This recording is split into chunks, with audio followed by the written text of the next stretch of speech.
बिस्मिल्लाहिर्रहमानिर्रहीम अस्सलाम वालेकुम। आज मैं आपके साथ शेयर करूंगी लच्छे वाला पराठा। इसके लिए मैंने 2 कप मैदा लिया, 1 कप आटा, 1 टेबलस्पून नमक, 1 टेबलस्पून शुगर, 3 टेबलस्पून घी इसमें ऐड किया है। इसको मिक्स कर लेंगे।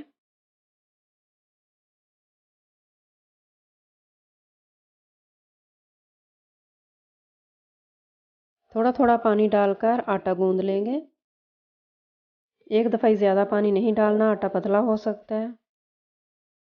आटा ज़्यादा पतला भी नहीं करना और ज़्यादा सख्त भी नहीं करेंगे।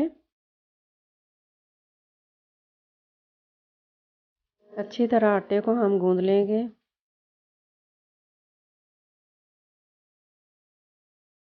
आटा गूंद लिया है, अब एक बाउल में निकाल लेंगे।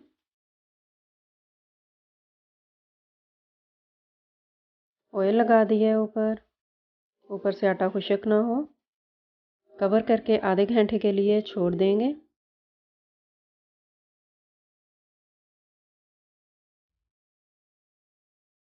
आधा घंटा हो गया है।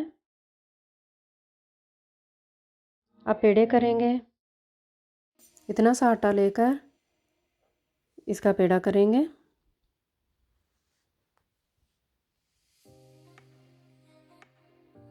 सारे पेड़े हमने इसी तरह कर लेंगे।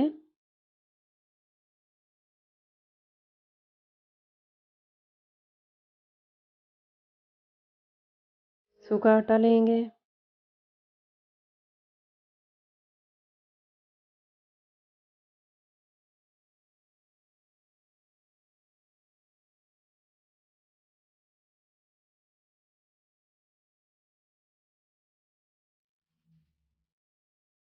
सारे पेड़े इसी तरह हम करके एक साइड पे कर लेंगे।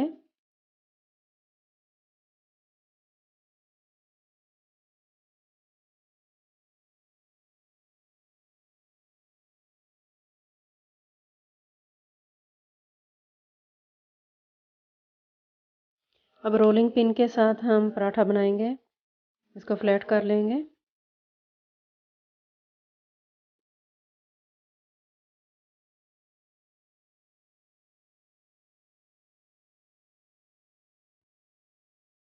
अब इसके ऊपर घी लगा लेंगे।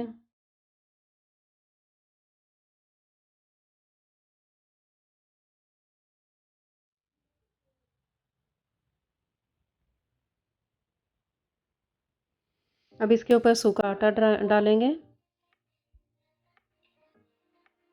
पिज़्ज़ा कटर के साथ हमने छोटे छोटे पीस इसके काट लेंगे। जितने ब्रिक ब्रिक इसके पीसेस होंगे उतने ज़्यादा अच्छी तरह लच्छे बनेंगे।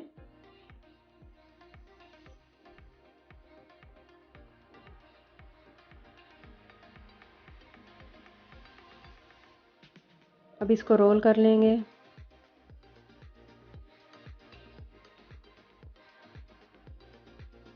हाथ के साथ खींचकर इसको हम ऐसे रोल बनाएंगे। अब फिर उंगलियों के ऊपर हमने इस तरह रोल कर लेने हैं। इसका पेड़ा बनाएंगे। बहुत ही इजी है बनाने का तरीका। सारे पेड़े इसी तरह हम कर लेंगे। पेड़े करके हमने 10 मिनट्स के लिए इनको छोड़ दिया था।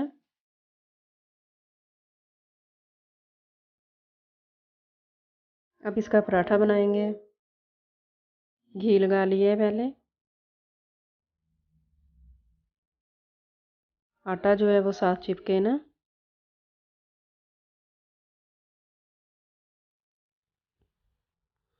उंगलियों के साथ ही हम पराठा बनाएंगे। ऐसे फैला लेने हैं। देखें, उंगलियों के साथ ही फैला लिया। अब रोलिंग पिन के साथ हल्के हाथों हमने ऊपर से प्रेस करना है। अब तवे के ऊपर हमने डाल दिया पराठा। घी लगाएंगे।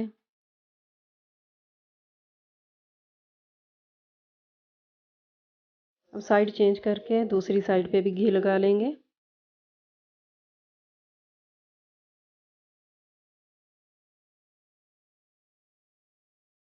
इसकी साइड चेंज करेंगे।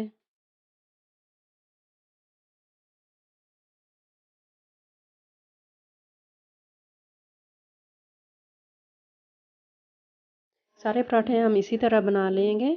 देखें पराठा बन गया है। अब मैं डिश आउट करूँगी।